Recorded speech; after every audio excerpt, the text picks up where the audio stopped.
Bonjour et bienvenue dans l'émotion automobile. Aujourd'hui, tout le monde veut 700, 800, 900 chevaux, même 1000 chevaux sur route ouverte. On est dans une époque où la voiture est devenue une bataille d'ego. La puissance... Oh putain, c'est la puissance là. Regarde l'automobile là. Là c'est la puissance là. Maman, la puissance là. Celui-là là sur la ligne droite, il va tous nous manger. C'est devenu un symbole social. La puissance est devenue plus un symbole social qu'une sensation mécanique. Donc ça sera toujours finalement à celui qui aura le launch control le plus violent, le plus rapide. Et finalement un 0 à 100 aujourd'hui c'est complètement absurde.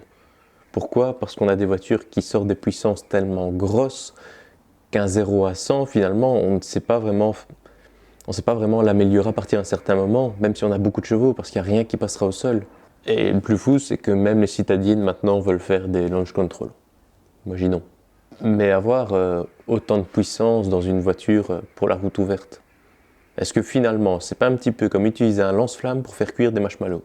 Avant, une voiture, elle te faisait vibrer parce qu'elle vivait. La voiture, elle transmettait quelque chose. Aujourd'hui, il y a beaucoup de choses qui ont changé. Elle calcule, elle anticipe, elle corrige. Et heureusement, parce que je vois vraiment la différence entre le petit 1800 Atmo que l'on avait qui était un petit peu en dessous des 200 chevaux et ici avec un 3 litres, la conduite n'a strictement rien à voir. Parfois tu penses que la voiture va donner mais le turbo s'enclenche peut-être un petit peu trop tôt, je la connais pas assez et on sent qu'elle est vite corrigée. Donc pour la plupart des conducteurs, heureusement qu'il y a ça, parce que les premiers qui vont avoir des machines en main dans ce style, ils n'auront peut-être pas la sensibilité ou la connaissance tout simplement de la sensation d'une voiture qui va commencer à chercher de l'arrière, d'un pneu on a cette petite impression de déformation, voilà, donc il vaut mieux les avoir. Mais le problème de ces aides à la conduite, c'est un petit peu comme le suivi des lignes, le freinage d'urgence, le conducteur s'efface petit à petit.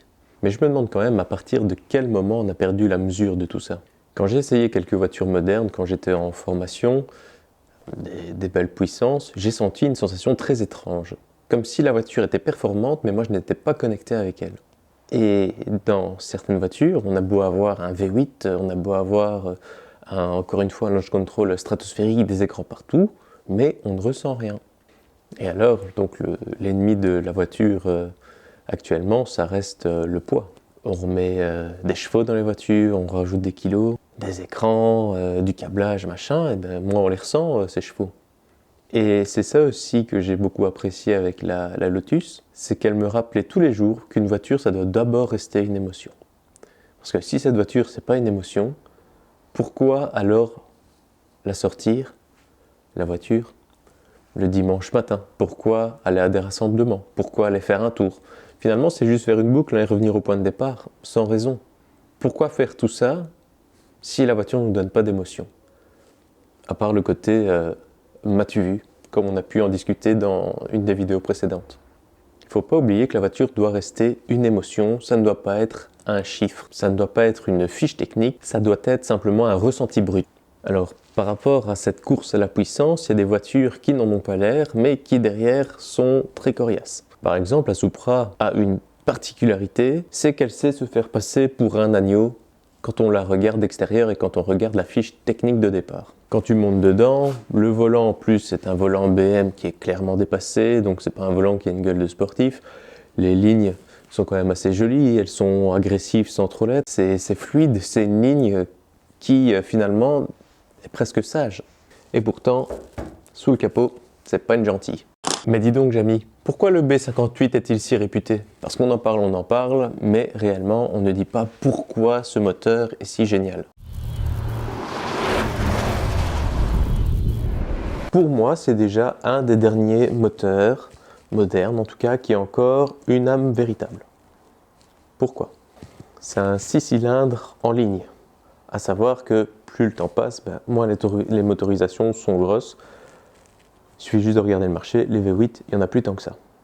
C'est un 6 cylindres turbo qui est rigoureux, précis et en plus de ça, qui est d'une fiabilité exemplaire. Il a quand même un grain qui est très brut. Il a aussi un souffle mécanique que beaucoup ont perdu. C'est un bloc moteur qui respire encore la passion parce qu'il a un bon équilibre. Quand le moteur tourne au ralenti, on ne sent pas de vibration particulière. Le moteur a une sonorité qui est pleine. Le couple arrive vraiment comme une vague. En fait, le plus chouette dans cette voiture, c'est vraiment cette accélération 2000 tours jusqu'à 5-6000, c'est vraiment tout le couple qui t'emmène, qui est super agréable. Et la souplesse moteur, elle est incroyable. Il faut l'essayer pour le comprendre. C'est aussi un bloc en fait qui est impressionnant par sa cohérence. Il respecte tout à fait les normes modernes et en même temps il garde ce petit truc en plus que l'on avait avant. Et puis comme on le disait, c'est un moteur qui peut encaisser, hein. C'est un moteur très très solide. C'est un moteur qui est conçu au départ pour durer et c'est un moteur qui est aussi conçu de manière un peu surdimensionnée et du coup il a une marge de sécurité qui est énorme. En gros, c'est un petit peu comme si les ingénieurs avaient prévu que l'on allait taper des chevaux dedans à crever. Et toute la Supra en fait est conçue comme ça. Je trouve donc que le binôme châssis de la Supra, qui est un châssis qui est plus court, un moteur avec un couple donné de cette façon-là, c'est super intéressant. Parce que ça reste joueur, ça reste sympa, ça reste fiable, c'est pas surprenant et en même temps ça a de la pêche. Et voilà, Fred, pourquoi le B58 est un excellent moteur. Et comme le 2JZ, ça peut encaisser des prépas de grands malades.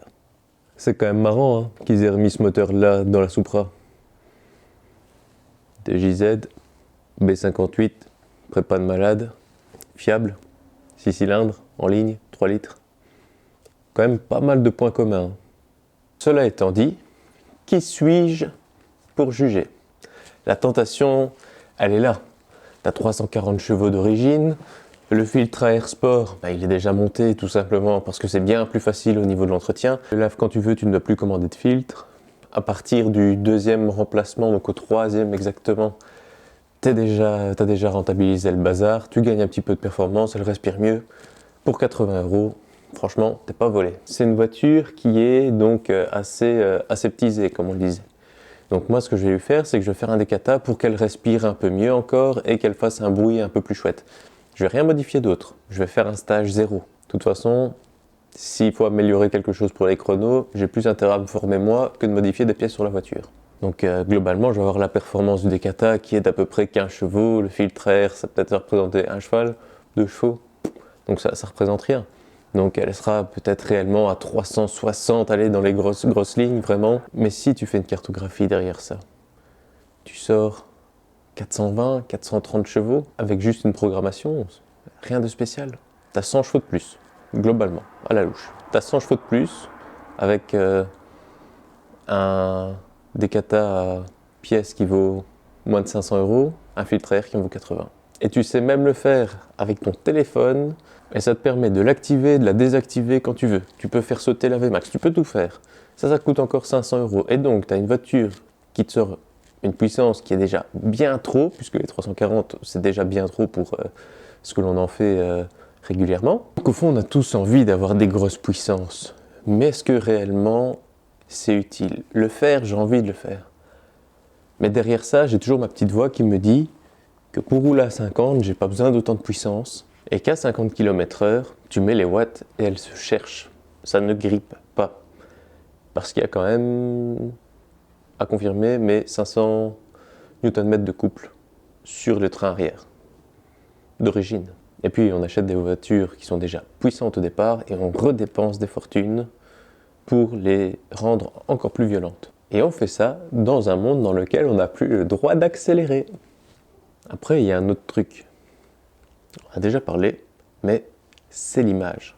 Il n'y a pas longtemps, j'étais au contrôle technique pour faire la demande d'immatriculation de la voiture. Et le technicien, il me dit « Ah, elle est belle ta BM !» Je lui dis « Merci !» Mais la chose qui a suivi, c'est « Et donc, le décata, comment ça se passe Donc, pour les chevaux, combien tu sors ?» Elle est d'origine, cousin, commence pas à me casser les pieds. Et donc, on a l'impression que si on écoute les gens, avoir une Supra qui est en termes de puissance d'origine, on est mal vu. Parce que c'est ce modèle-là et ça doit être cartographié. Donc en résumé, ouais, je pourrais lui mettre 100 chevaux de plus, mais à quoi bon? Après, oui, c'est marrant d'avoir une voiture qui glisse tout le temps. Mais quand je vois, il va se reconnaître, une M2 compétition, carto, qui, en mode efficient, glisse dès qu'il fait un peu gras, je me dis qu'à un moment donné, oui, c'est débile, c'est marrant, mais est-ce que réellement, quelle est l'utilité là derrière? Surtout qu'ici, au niveau de la puissance, en soi, c'est une voiture qui va faire du road trip. Donc, est-ce qu'on a besoin de la préparer à 500, 600 chevaux ou plus pour faire du road trip?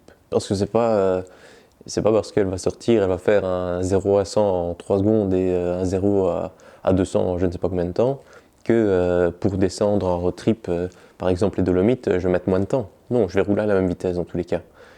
En road trip, généralement, on va chercher des belles routes, des routes sinueuses. Ça sert à quoi d'avoir 500-600 chevaux sur des routes sinueuses? À rien, à part être dangereux. Autant à ce moment-là améliorer le châssis pour qu'elle tienne un peu mieux.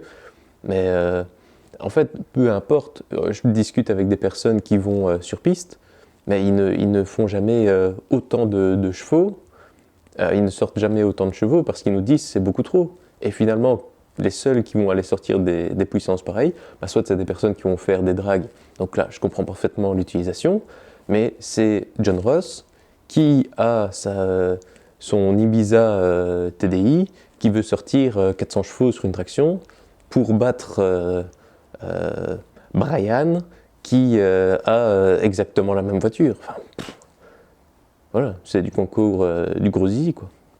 Oui, on peut avoir des puissances stratosphériques, mais en a-t-on réellement besoin? Est-ce vraiment utile? Ça, je vous le dirai peut-être plus tard. Dans tous les cas, comme on le disait, elle sera des catas pour le son. Je vais quand même devoir passer par le fameux boîtier qui permet donc de faire stopper donc les témoins des systèmes anti-pollution.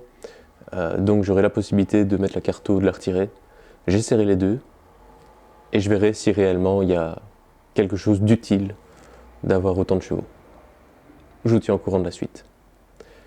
Merci d'avoir regardé cet épisode. N'hésitez pas à vous abonner. Ça permettra de faire évoluer les choses et surtout, donnez-moi votre avis. Je veux avoir des retours, je veux qu'on discute de ça, parce que parfois j'ai l'impression que je suis un peu le seul à me dire « Mais tiens, pourquoi sortir autant pour faire si peu ?» Allez, ciao!